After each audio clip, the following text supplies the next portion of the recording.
Kethvaro stood before the massive viewing screen in his research ship, watching the blue and green planet slowly turn below. New Haven looked peaceful from space, but he knew that would change soon. The Zilithian had been sent here to study. Humans in battle and war was coming to this world. The tall, gray-skinned alien checked his equipment one more time. His cloaking device would make him invisible to human eyes. His recording tools would capture everything he saw. The High Command wanted detailed reports about how humans fought, and Kethvaros always gave them what they wanted. Humans are simple creatures, Admiral Zenth Korvac had told him before the mission. They think with their hearts instead of their minds. They die easily and give up quickly, but we need to be sure before we decide what to do with them. Kethvaros had studied human records for months. Everything he read told the same story. Humans were emotional, weak, and chaotic. They fought wars over ideas instead of resources. They wasted time caring about individual soldiers instead of focusing on victory. Most strange of all, they sometimes helped their enemies instead of destroying them completely. The Zilithian Confederation had watched humans fight the Korthak Empire for 2 years now. The Korthaks were perfect warriors, large, strong, and ruthless. They conquered planets quickly and efficiently. Humans kept losing battles against them, which proved what everyone already knew. Humans were not meant to be warriors, but now the Korthaks were coming to New Haven, and the humans refused to leave. This made no sense to Kethvaros.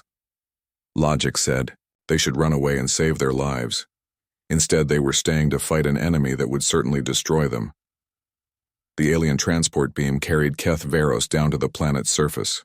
He materialized near a human military base, his cloaking field making him invisible. The base was small and simple, nothing like the grand Zilithian war complexes. Humans ran back and forth between buildings, shouting orders and moving equipment. It looked like complete chaos. Kethvaros activated his recording device and began to observe. The human leader was a man called Captain Jake Sullivan. He was smaller than a Korthak warrior with brown hair and tired eyes. Sullivan stood in the center of the base, giving orders to his soldiers. But instead of commanding them coldly like a proper military leader, he spoke to each one by name. He asked about their families. He made jokes that made them laugh even though death was coming. This is illogical, Kethvaros whispered to himself. A commander should focus on strategy, not on individual soldiers' feelings. Near the communication tent, Kethvaros saw a female soldier named Sergeant Lisa Park. She was talking to a group of younger Marines about evacuation plans for nearby civilian towns. One of the Marines, a man called Danny Rodriguez, seemed worried about leaving the civilians behind. Park put her hand on his shoulder and spoke quietly to him. She was wasting time on emotions when she should be preparing for battle. Another soldier caught Kethvaros's attention. Private Kevin Walsh was barely out of his teenage years, but he was volunteering for dangerous scouting missions. When his sergeant tried to give the job to someone else, Walsh insisted on going. He said the other soldier had a family to protect, so Walsh should take the risk instead. More emotional thinking instead of logical assignment of resources. The alien observer spent 3 days watching the human base. What he saw confused him more each day. The humans worked together in ways that made no sense. They shared food with soldiers from other units. They stayed up late talking about their fears and hopes. They sang songs together around small fires. They acted more like a family than a military force. Most puzzling of all, they refused direct orders from their own command. High Command had sent evacuation ships to take all human forces off New Haven before the Korthaks arrived. The logical choice was clear: retreat and live to fight another day. But Captain Sullivan called a meeting of all his soldiers and asked them to vote on whether to stay or go. Kethvaros watched the voting process with growing bewilderment. These humans had a chance to save their lives, but they chose to discuss it like a family making dinner plans. Soldier after soldier stood up to speak. They talked about the civilians who couldn't evacuate in time. They talked about promises they had made to protect this world. They talked about not wanting to abandon their friends. When the vote was finished, every single human chose to stay and fight. Captain Sullivan looked around at his soldiers and nodded slowly. "Then we make our stand here," he said simply. We'll show these Korthaks what humans do when someone threatens our people. The evacuation ships left without a single Marine on board.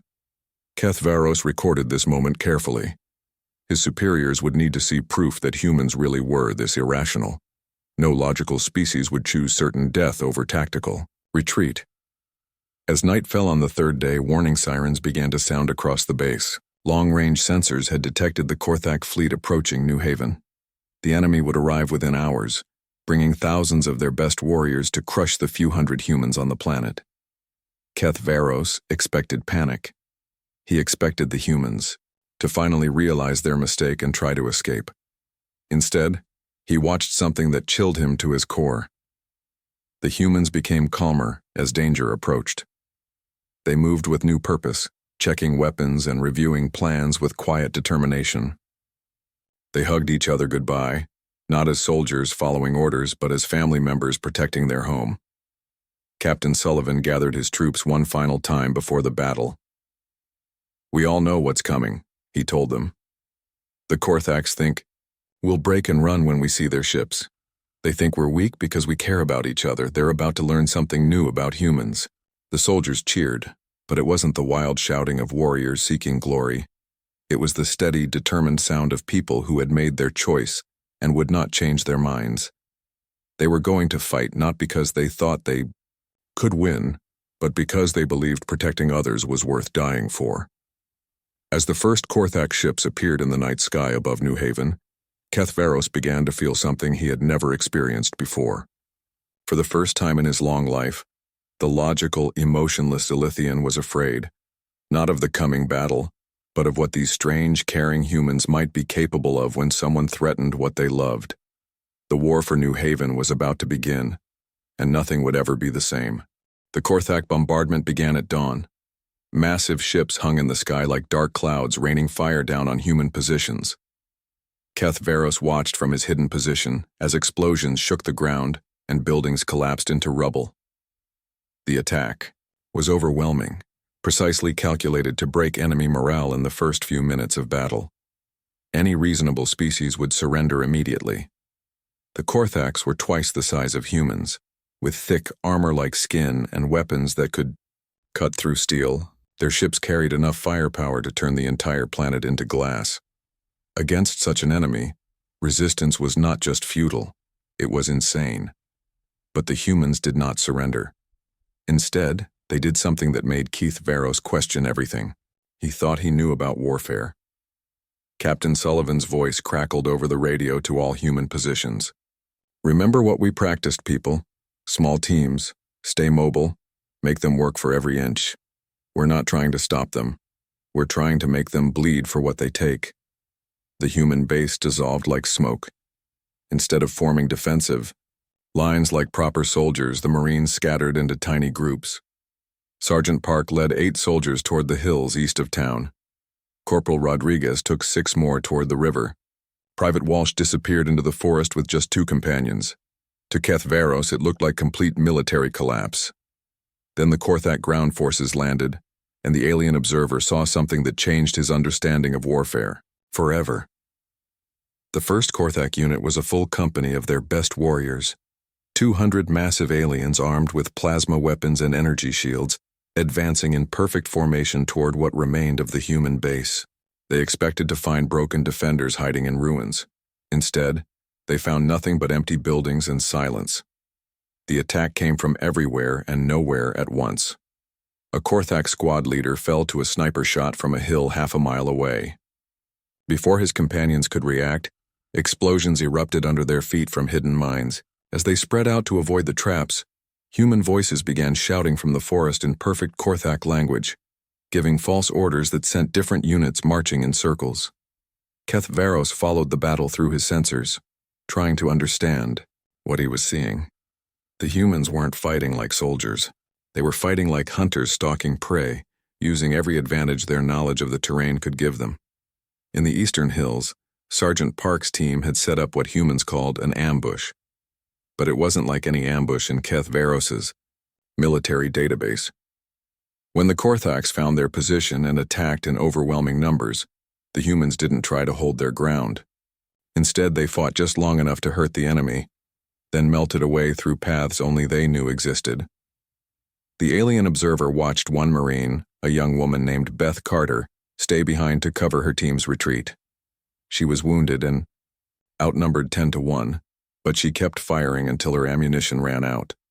When the Korthax finally reached her position, they found she had rigged the entire area with explosives. Her sacrifice took down 20 enemy warriors and gave her squad time to escape. This behavior puzzled Keith Veros deeply. Carter had thrown away her life for no strategic gain. Her team would have escaped anyway. But somehow, her pointless sacrifice seemed to make the other humans fight harder instead of breaking their morale. Meanwhile, Corporal Rodriguez was demonstrating another impossible human trait. His team had captured 3 wounded Korthax soldiers during a skirmish by the river. Standard military doctrine said to either execute prisoners or leave them to slow down enemy rescue attempts. Rodriguez did neither. Instead, he ordered his medic to treat their wounds. The alien observer recorded this moment with growing confusion. Not only were the humans wasting medical supplies on enemies, but they were being gentle with beings who had come to kill them. One of the Korthak prisoners seemed so surprised by this treatment that he began answering Rodriguez's questions about enemy positions and plans. "Why are you helping us?" the wounded Korthak asked in broken human language. Rodriguez, who was sharing his own water with the prisoner, shrugged. "Because you're hurt and I'm not a monster. Maybe when this is over, you'll remember that not all humans are your enemies." Keith Veros made careful notes about this exchange. The human was turning an act of apparent weakness into a potential strategic advantage.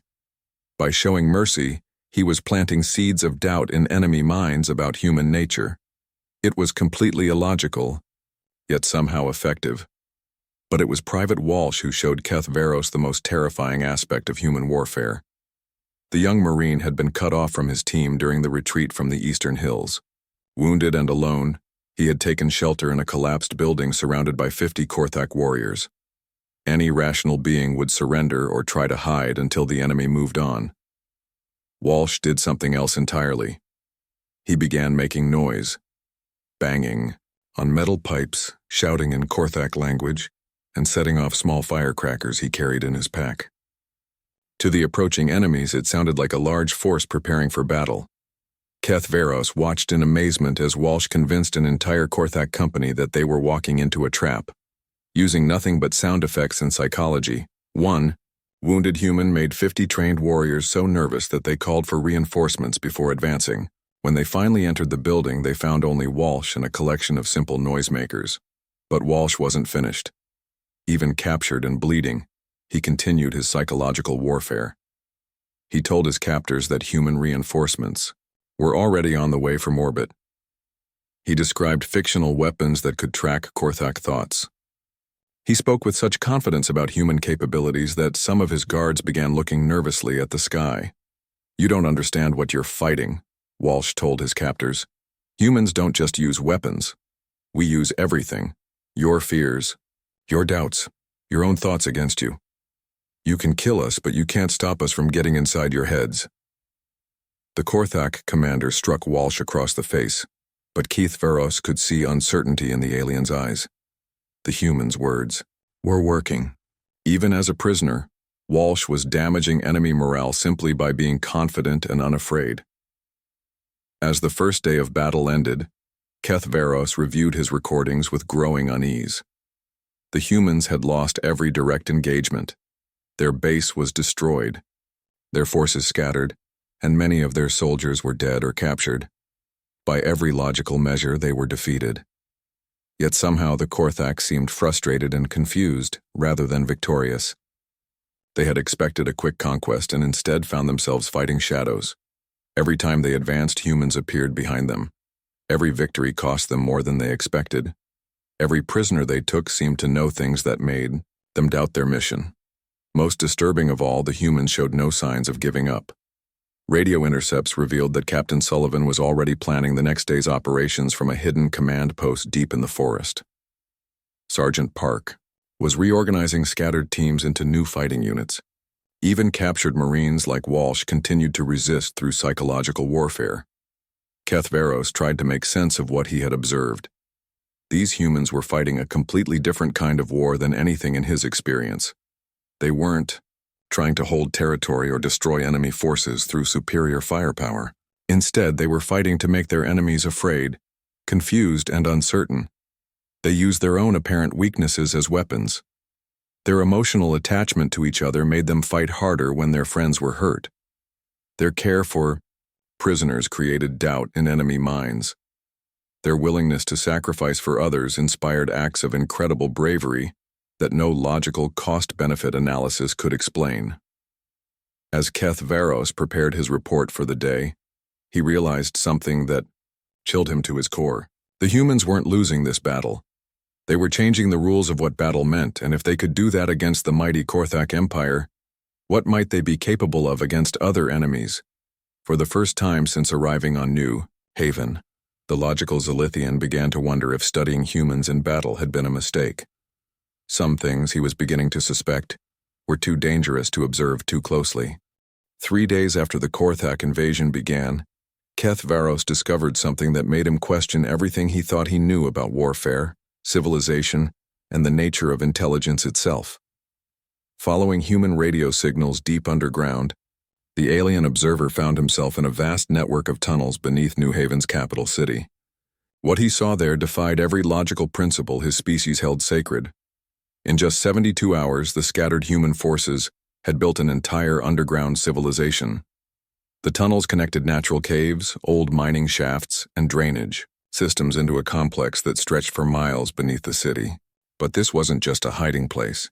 It was a functioning military command center, supply depot, medical facility, and refugee camp, all rolled into one. Captain Sullivan stood in the main command chamber, surrounded by maps, communication equipment, and dozens of soldiers from different units. But these weren't just the Marines from his original base. Keth Varos saw human civilians, soldiers from other planets, and even some non-human refugees who had fled to New Haven before the invasion. "Status report," Sullivan said to a young woman with lieutenant's stripes. Lieutenant Amy Turner consulted her tablet. "We've got 437 human fighters operational, 215 wounded but still combat capable. 63 civilian volunteers have joined the resistance, and sir, we've got some unexpected additions to our roster." She gestured to a group standing near the medical station. Keth Varos activated his visual enhancers and saw something that stunned him. 3 Korthak soldiers in human custody were helping treat wounded humans and aliens. They weren't prisoners anymore. They were working alongside their former enemies, as willing participants. Sullivan walked over to the largest Korthak, a warrior whose armor bore the marks of high rank. "How are your men adjusting, Commander Thek?" The massive alien looked up from bandaging a human soldier's arm. "Your medic saved my life when I expected execution," he rumbled in accented human language. "My warriors and I have seen how you treat prisoners, how you protect the weak, how you fight for others instead of yourselves. We have never encountered such behavior. We wish to understand it better." Keth Varos recorded this conversation with growing alarm. Humans were converting enemy soldiers not through torture or brainwashing, but through simple acts of kindness. They were turning their greatest weakness, their tendency to care for others, into their most powerful weapon. Nearby, Sergeant Park was briefing a mixed team of humans and aliens on their next mission. "Intelligence says the Korthaks are holding about 300 civilians in detention centers across the city, mostly families who couldn't evacuate in time, but also some of the refugees who came here seeking protection." One of her Marines, a man named Tony Garcia, raised his hand.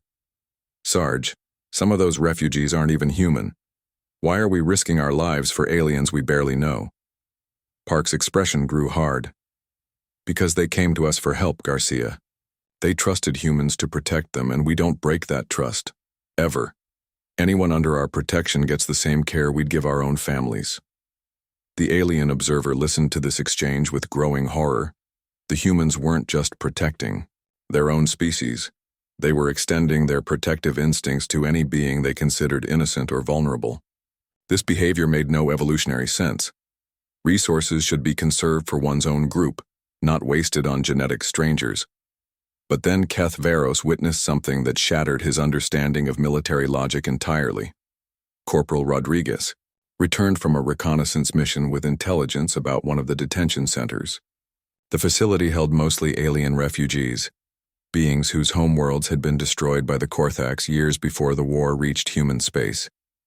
These aliens had no military value to humanity, no resources to offer, and no way to repay human sacrifice on their behalf. Any logical species would leave them to their fate and focus on protecting their own people. Captain Sullivan did the opposite. "We're going to get them out," he announced to his gathered officers. "All of them." Lieutenant Turner looked up from her tactical display. "Sir, the detention center is heavily fortified. We'd need at least 60 Marines for an assault, and we'd lose half of them in the process. That's 60 fighters we need for defending the civilian evacuation zones." Sullivan nodded grimly. "I know the math, Amy. But here's the thing. If we abandon people who trust us for protection just because it's tactically convenient, we become the same as our enemies. The moment we start calculating who deserves to live and who doesn't, we stop being human." The room fell silent. Then, one by one, hands began rising around the chamber, Marines volunteering for a mission they knew would likely kill them, to save aliens they had never met, because their captain had reminded them of something more important than tactics or survival rates. Keth Varos watched 63 humans volunteer for a mission that would save maybe 200 aliens at the cost of 30 human lives. The mathematics made no sense. The strategic value was negative. By every logical measure, it was the wrong decision. But as he observed the planning session that followed, the alien researcher began to understand something terrifying about human warfare. These beings didn't fight for logical reasons. They fought for emotional ones, and emotions, he was learning, could be far more powerful than logic when it came to motivating soldiers. The rescue mission launched that night. Keth Varos followed from a safe distance, recording everything. Sergeant Park led the assault team, while Rodriguez coordinated with the underground resistance cells that had sprung up throughout the occupied city. These cells consisted of humans and aliens working together, sharing resources and information in ways that violated every principle of species-based loyalty. The attack on the detention center was unlike anything in Keth Varos's military database. The humans used their emotional bonds as tactical weapons. When one Marine was pinned down by enemy fire, 3 others immediately risked their lives to reach him, not because of strategic necessity, but because they couldn't bear to abandon a friend. This irrational behavior created such unpredictable movement patterns that Korthak targeting systems couldn't track them effectively. More disturbing still, the rescued aliens immediately joined the fighting. Weak, malnourished beings who should have fled to safety instead picked up weapons and followed their human rescuers into battle. They fought with desperate gratitude for beings who had risked everything to save them. By dawn, the detention center was empty and burning. 237 alien civilians were safe in the underground complex. 31 humans had died in the rescue, just as Lieutenant Turner had predicted. But instead of weakening human morale, their sacrifice seemed to strengthen. Keth Varos recorded a conversation between 2 wounded Marines as medics treated their injuries. They weren't talking about the tactical situation or their own pain. They were talking about the alien children they had rescued, sharing pictures and stories as if these beings were their own offspring. "Did you see that little girl with the purple fur?" said one Marine, a woman named Carol Kim. "She hugged my leg and wouldn't let go. Her whole family was killed, but she still had enough trust left to believe a human would protect her." Her companion, a man called Steve Wong, nodded while a medic sealed a plasma burn on his arm. "That's why we do this. Not for glory or conquest or any of that garbage. We do it because someone has to protect the ones who can't protect themselves." As Keth Varos listened to these words, he felt something he had never experienced before in his long, logical life. Fear. Not fear of death or pain, but existential terror at what these revelations meant for his own species. The Zilithian Confederation had built their entire civilization on the principle that logic should govern all decisions. Emotions were weaknesses to be suppressed. Individual sacrifice for others was inefficient resource allocation. Military force should be used for conquest and expansion, not protection of the weak. But here on New Haven, he was watching a species that had turned all these assumptions upside down. Humans used emotion as a source of strength. They sacrificed for others as a matter of routine. They fought not to conquer, but to protect. And somehow, impossibly, it was working. The Korthak Empire was the most successful military force in the galaxy precisely because they followed logical principles. They were efficient, ruthless, and utterly without sentiment. They should have crushed these emotional, illogical humans in a matter of hours. Instead, they were being bled dry by an enemy that cared more about protecting strangers than preserving their own lives. And as word of human behavior spread through Korthak ranks, their legendary morale was beginning to crack. Kethvaros realized that he had been sent to study primitive warriors, but instead had discovered something far more dangerous. Humans weren't just another species with different tactics. They represented a completely different approach to civilization itself, one that might prove more powerful than logic, efficiency, and cold calculation. For the first time since arriving on New Haven, the alien observer began to wonder what would happen when this war ended and humanity turned its attention to the rest of the galaxy. What would happen when The Korthak Empire had never retreated from a ground campaign in their 1,000-year history of conquest. But after 2 weeks of fighting on New Haven, their high command made an unprecedented decision. They sent their most elite unit to finish what their regular forces could not. Kethvaros watched from his hidden observation post as massive dropships descended through New Haven's atmosphere. These vessels carried the Dreadnought Corps, cybernetically enhanced Korthak warriors who stood 3 meters tall and carried weapons that could level city blocks. Each dreadnought was worth 100 regular soldiers. The Empire had sent 50 of them to deal with a few hundred humans. The alien observer expected this overwhelming force to break human resistance within hours. Instead, he witnessed something that would haunt him for the rest of his existence. Captain Sullivan received word of the dreadnought landing while coordinating supply runs in the underground command center. His response chilled Kethvaros to his core. "Good," Sullivan said calmly. "Let them send their best. It's time they learned what humans are really capable of when someone threatens our family." Family. The human word that Kethvaros had heard thousands of times during his observation, but only now began to truly understand. These humans didn't see the alien refugees, the captured Korthak soldiers, or even each other as separate beings. In their minds, anyone under their protection had become part of their family, and threatening a human's family, the alien observer was learning, was the most dangerous thing any being could do. The first dreadnought squad advanced through the ruined city center expecting to find scattered resistance. Instead, they found something far more terrifying: silence. The humans had evacuated every civilian, every wounded soldier, every non-combatant from the area. What remained was a killing ground prepared by beings who no longer cared about their own survival. Sergeant Park led the defense of the northern sector with just 23 Marines. Against 5 dreadnoughts, the mathematics were impossible. Each enemy warrior could absorb dozens of standard rifle shots without slowing down. Their weapons could vaporize a human with a single blast. Logic said the sector would fall within minutes. But Park's Marines didn't fight like logical beings. They fought like parents protecting their children. Kethvaros recorded the battle through his sensors, watching in growing horror as human soldiers did things that defied every principle of self-preservation. When dreadnought fire pinned down, Marine Janet Foster, 3 of her squad mates immediately charged the enemy position, not to tactical cover, not to a better firing angle, but directly at beings who could kill them with their bare hands. The mathematics were wrong, but the psychology was perfect. The dreadnoughts, programmed for efficient warfare, couldn't process opponents who attacked impossible odds with smiling faces. Foster's rescue cost 2 human lives, but it saved 1. In any logical analysis, this was a net loss. But the effect on human morale was the opposite of what Kethvaros expected. Instead of being demoralized by their losses, the remaining Marines fought harder. They sang old Earth songs as they died. They left messages for their families that spoke of honor and duty in protecting those who couldn't protect themselves. Most disturbing of all, they died with expressions of peaceful satisfaction, as if sacrifice for others was the most natural thing in the universe. The alien observer documented something even more impossible in the eastern tunnels.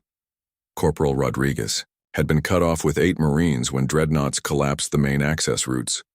Instead of trying to escape or hide, Rodriguez led his team deeper underground to where they were protecting 300 alien refugees. For 6 hours, 8 humans held a choke point against 12 dreadnoughts. They used every weapon they had, then improvised new ones from mining equipment and industrial chemicals. When their ammunition ran out, they used knives and tools. When those broke, they used their bare hands and explosive devices strapped to their own bodies.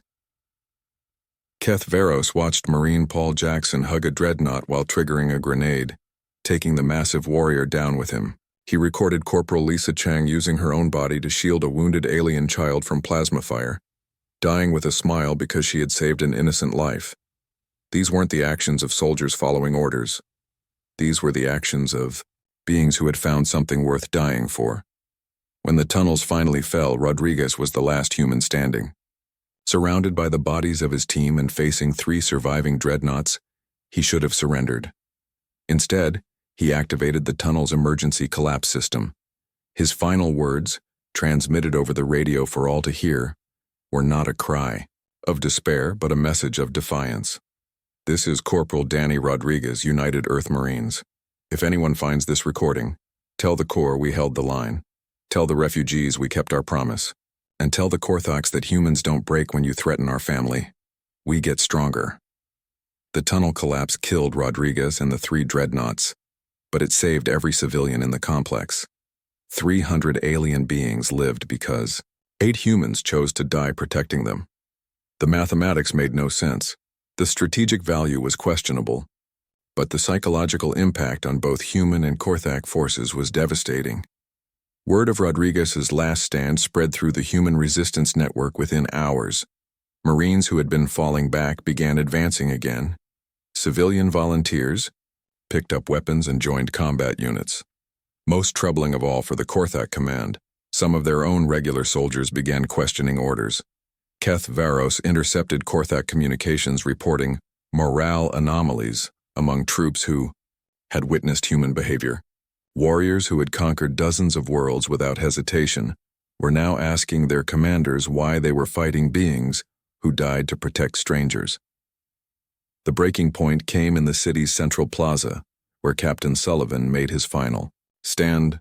The dreadnought commander, a massive cyborg called Battle Prime Gek, brought 30 of his warriors to finish the human resistance once and for all. They expected to find Sullivan cowering in some bunker or making a desperate escape attempt. Instead, they found him standing alone in the center of the plaza, unarmed except for a simple radio. "I'm Captain Jake Sullivan, commanding officer of the 3rd Colonial Defense Battalion," he said calmly as the dreadnoughts surrounded him. "I'm here to negotiate the surrender of all Korthak forces on New Haven." Battle Prime Gek laughed with genuine amusement. "You are surrounded by my finest warriors, human. Your forces are scattered, your position hopeless. What terms could you possibly offer?" Sullivan smiled with the peaceful expression of a man who had already accepted his fate. "I'm not offering terms, Gek. I'm explaining reality. You came here to conquer a planet. Instead, you've spent 2 weeks being bled by a few hundred humans who refuse to let you hurt innocent people. Your own soldiers are starting to ask questions about what they're fighting for, and in about 30 seconds, you're going to learn why humans are the most dangerous species in the galaxy when someone threatens our family." Keth Veros felt his recording devices overheating as he tried to capture what happened next. Every remaining human on New Haven, Marines, civilians, refugees, even converted Korthak prisoners, emerged from hiding positions throughout the plaza. They didn't attack. They didn't shout or threaten. They simply stood there, forming a circle around the dreadnoughts. There were maybe 400 humans against 30 of the most powerful warriors in Korthak history.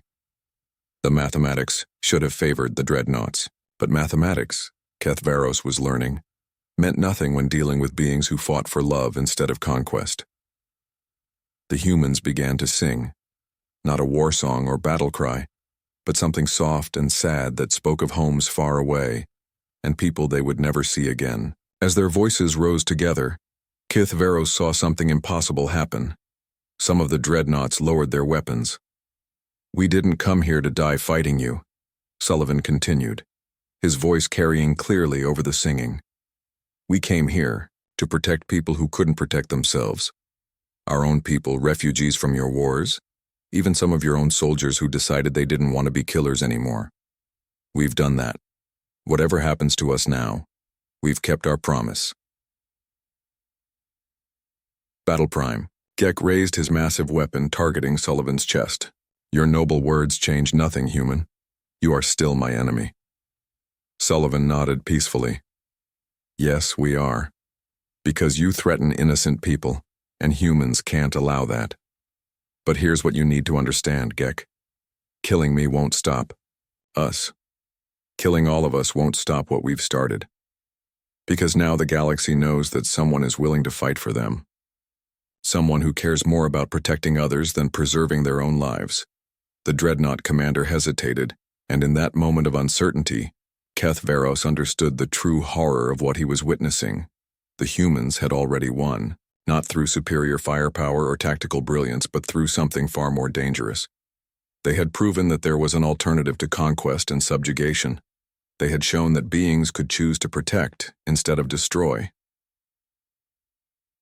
More. Korthak soldiers were laying down their weapons. Some were removing their helmets and looking around the plaza with expressions of. Keth Varos stood in the pristine briefing chamber aboard the Zilithian command ship, Eternal Logic, his gray hands trembling slightly as he prepared to deliver the most important report of his career. Around the curved table sat the 12 members of the High Command, their cold eyes focused on him with typical Zilithian efficiency. At the head of the table, Admiral Zenth Korvac waited with the patience of a being who had lived for over 4 centuries. "Begin your report, Observer Keth Varos," the Admiral commanded. "Tell us what you learned about human military capabilities during the New Haven engagement." The alien researcher activated his holographic display, showing images of the battle he had witnessed. Human Marines fighting impossible odds, alien refugees being protected by beings who barely knew them, Korthak soldiers laying down their weapons rather than continue fighting such opponents. "Honored Command," Keth Varos began, his voice steady despite the fear growing in his core. "What I observed on New Haven changes everything we believe about warfare, military strategy, and the fundamental nature of combat effectiveness." The hologram showed Captain Sullivan's final stand in the plaza, surrounded by dreadnoughts but refusing to back down. Several command members shifted in their seats as they watched the human face certain death with calm acceptance. The human military operates on principles that contradict every logical assumption about efficient warfare, Keth Varos continued. They do not fight for territory, resources, or strategic advantage. They fight to protect others, including beings they have never met and species that are not their own. Commander Yethnal, the Confederation's chief military strategist, interrupted with obvious dismissal. "Observer, you seem to be suggesting that emotion-driven combat is somehow effective. This contradicts centuries of proven military science. Logical forces will always defeat emotional ones through superior planning and resource allocation." Keth Varos felt his throat constrict as he prepared to voice the truth that terrified him.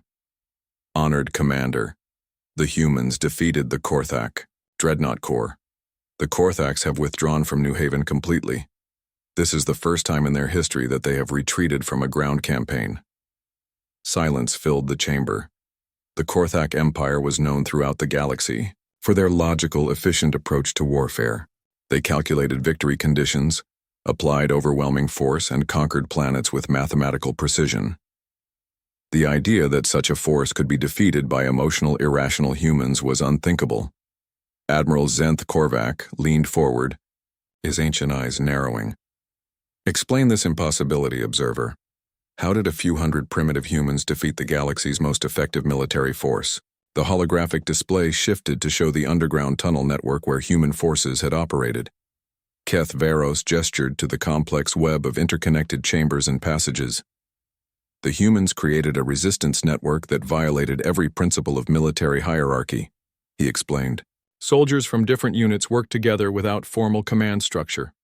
Civilians joined military operations without training or authorization. Most significantly, they integrated alien refugees and even captured enemy soldiers into their forces. He showed recordings of Korthak prisoners working alongside their former enemies, treating human wounded and sharing intelligence about their own forces. The command members watched with growing unease as former enemies became allies, through simple acts of kindness and protection. This behavior should have created chaos and inefficiency, Keth Varos continued. Instead, it generated unprecedented unit cohesion and motivation. Human soldiers fought with effectiveness levels that exceeded every known standard when they believed they were protecting innocents. Commander Vex Thorel, an expert in psychological warfare, spoke with scientific curiosity. You are describing a form of pack bonding that extends beyond species barriers. This is theoretically possible, but should be limited to genetic relatives, or beings with shared survival interests. That is correct, Commander. But human pack bonding operates differently than any behavior we have documented.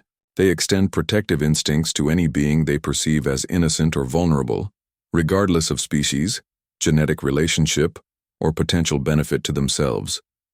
The hologram showed the rescue mission to save alien refugees from Korthak detention centers.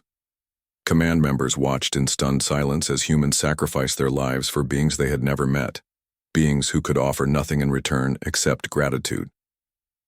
This is irrational resource allocation, muttered Commander Kelsavan. Why would an evolved species waste lives protecting genetic strangers? Keth Varos felt his fear growing as he prepared to deliver the most terrifying part of his report.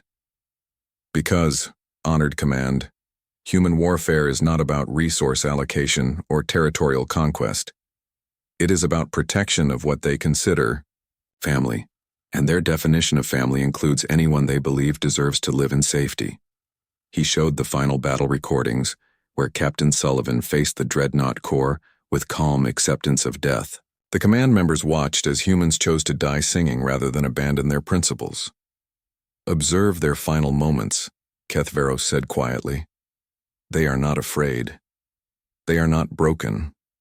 They are satisfied because they have fulfilled their purpose, protecting others. This psychological state makes them effectively immune to traditional intimidation tactics. Admiral Zenth Korvac stood slowly, his tall frame casting shadows across the briefing table. Observer, are you suggesting that these humans represent a military threat to the Confederation? The question Keth Varos had been dreading. He activated a new set of recordings showing reports from across the galaxy. Human forces were achieving impossible victories against Korthak armies on dozens of worlds. More disturbing still, other species were beginning to fight alongside humans, inspired by their example. Honored Admiral, humans are not just winning battles. They are changing the fundamental nature of how wars are fought. Species that have been conquered by the Korthaks for generations are now rising in rebellion, fighting not for conquest, but for protection of their families and communities. The hologram showed intelligence reports from across Korthak space. Planets thought fully pacified were erupting in resistance movements. Korthak soldiers were defecting in increasing numbers, choosing to fight alongside the beings they had been sent to conquer. The Empire's iron grip on the galaxy was cracking, and the cracks were spreading. The humans are building a coalition. Keth Varos continued, his voice growing stronger as he delivered his warning. Not through conquest or intimidation, but through protection and inclusion. They are creating a military alliance based on emotional bonds rather than strategic necessity. Commander Yethnal stood abruptly, his logical mind rejecting what he was hearing. This is impossible. Emotional alliances are inherently unstable. They cannot compete with properly organized military hierarchies and resource-based partnerships. Honored Commander, Keth Varos replied, I have observed human emotional bonds under the most extreme stress possible. They do not break. They strengthen. A human protecting their family will fight beyond the point where logic says they should surrender or die. He showed the recording of Corporal Rodriguez's last stand, 8 Marines holding off 12 dreadnoughts to protect alien refugees. The command members watched in silence as humans chose certain death over abandoning those they had sworn to protect. If the Confederation encounters humans in warfare, Keth Veros said, his voice heavy with the weight of prophecy, we will not be fighting soldiers. We will be fighting parents defending their children. And there is nothing more dangerous in the universe than a parent who believes their family is threatened. The chamber fell silent except for the subtle hum of the ship's logical systems. 12 of the most intelligent beings in Zelithian space struggled to process information that challenged their fundamental understanding of how the universe worked. Finally, Admiral Zenth Korvac spoke. What do you recommend, Observer? Keth Veros straightened, knowing that his next words might be considered treason by some of his colleagues. Immediate alliance with humanity, Honored Admiral. Not conquest, not subjugation, but partnership. We must ensure that we are never perceived as a threat to what humans consider innocent. You want us to ally with primitives? Commander Vex Theral asked with obvious distaste. I want us to ally with beings who fight like protective gods when someone threatens what they love, Keith Veros replied. Because the alternative is facing an enemy that cannot be reasoned with, cannot be intimidated, and will not surrender as long as they believe innocence depend on them. The hologram shifted to show the aftermath of New Haven. Human ships arriving to find a planet freed from Korthak occupation. Alien refugees weeping with gratitude as they embraced their human protectors. Former enemies working together to rebuild what had been destroyed. The humans have proven something that threatens every assumption our civilization is built upon, Keth Veros concluded. They have shown that emotional bonds can be stronger than logical calculations, that caring for others can be more effective than caring only for yourself, that some things are worth dying for even when dying serves no strategic purpose.